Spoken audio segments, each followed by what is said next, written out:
Maxwell Chikumbutso is no stranger to criticism and ridicule.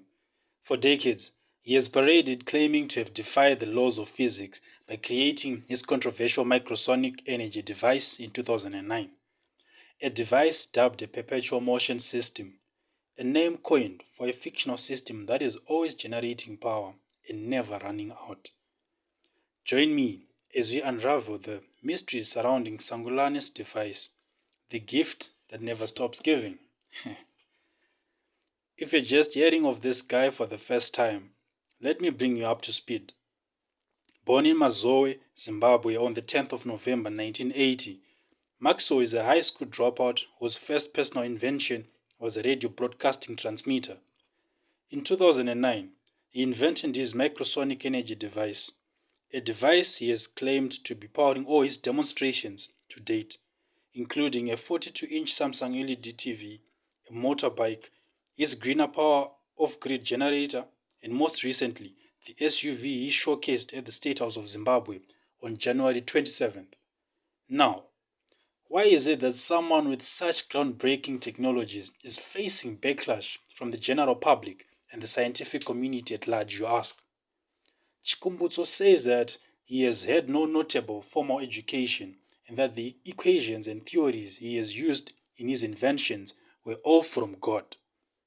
Being a believer myself, I acknowledge that miracles actually do happen, but the lack there of independent verification of his breakthrough technology or even peer-reviewed research is what many are pointing to as work of a fraudulent scammer.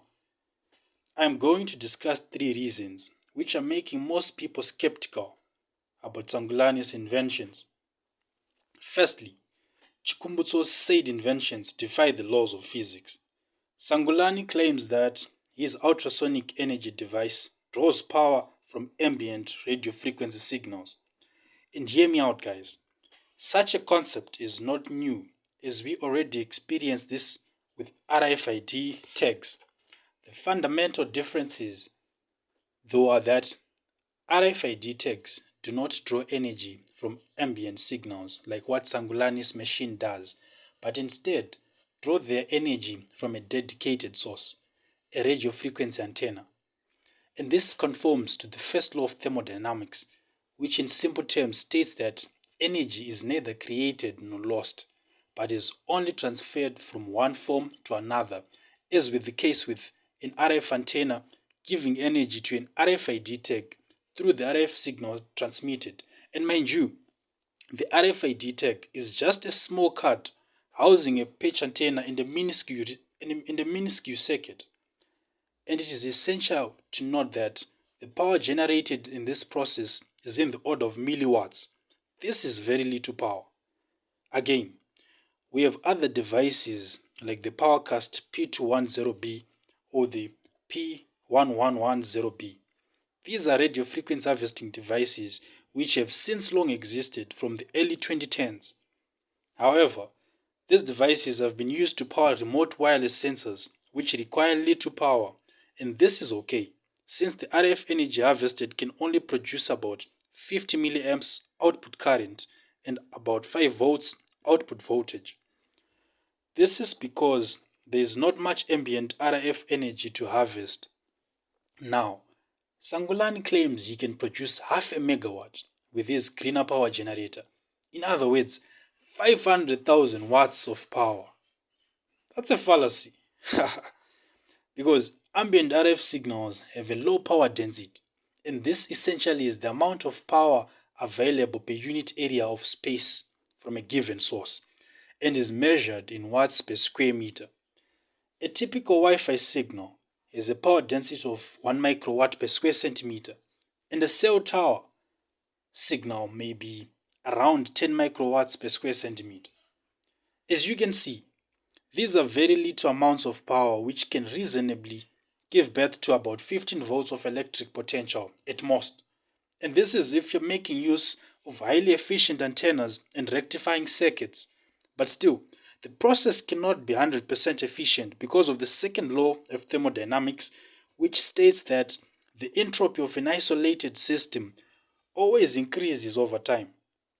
This sets a limit on the efficiency of engines and other energy conversion devices such as Chikumbutsos, because when converting heat into work, some energy is always lost as waste heat, increasing the entropy of the surroundings. Furthermore, Chikumbutso claims that his vehicle can perform well in the rural areas and even act as a generator, providing power to the homestead. When in actual fact, we are saying in the urban areas where electromagnetic radiation is at its most abundant, his claims are unachievable. What more in the rural areas where there are very few radio frequency sources? Radio frequency sources include cell towers, Wi-Fi routers, cell phones, satellite dishes, etc. From the free space path loss equation, we know that a signal loses its strength as it travels from the source. This suggests that the power density of radio frequency waves in the rural areas is solely 2, since these remote areas are a considerable distance away from the RF sources, again making it even harder for Maxwell's claims to be true. Sangulani states that his devices are perpetual motion devices which do not require external power and that he is harnessing RF signals, the very same signals with the least energy in the electromagnetic spectrum. RF signals vibrate between 3 kHz to 300 GHz, and specifically considering their subset, microwaves, which oscillate between 300 MHz to 300 GHz.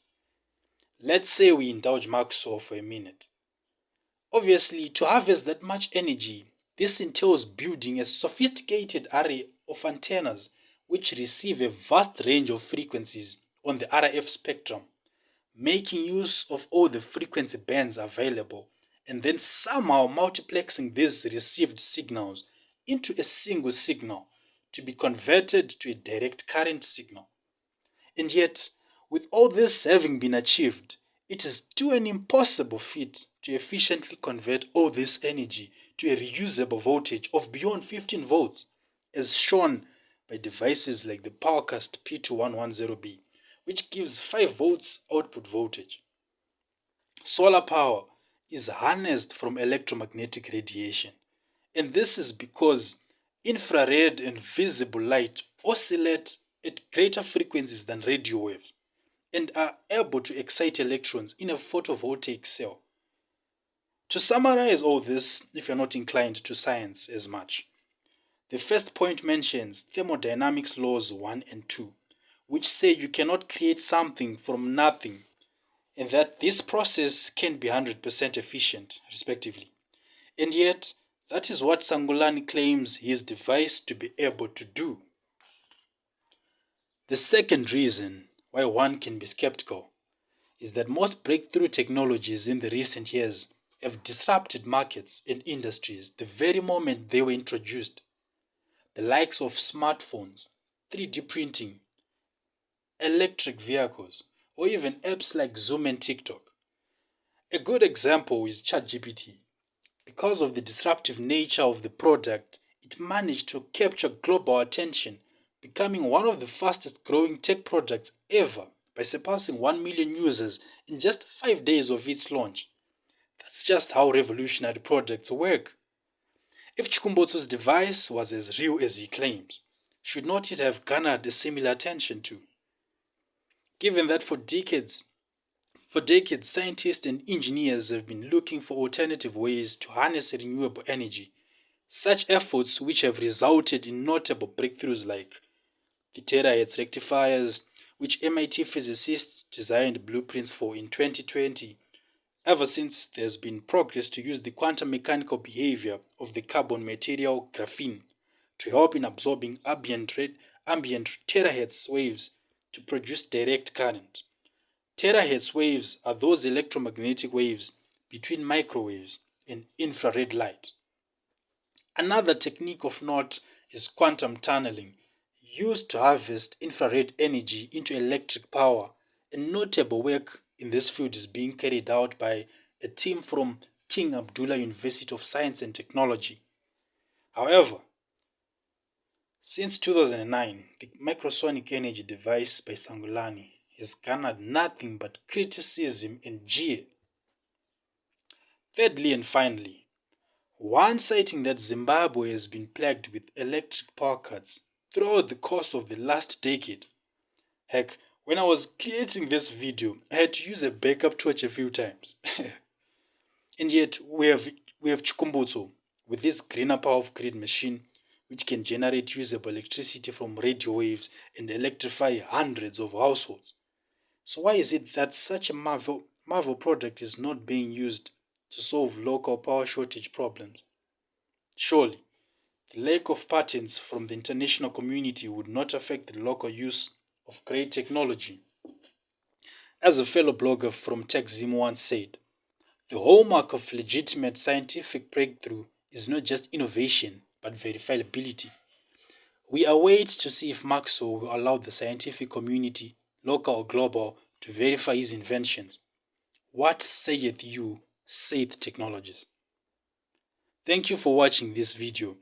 If you found the content engaging and helpful, please hit the subscribe button so that you won't miss out on new videos. This will also help my channel grow and motivate me to make more videos of such likeness.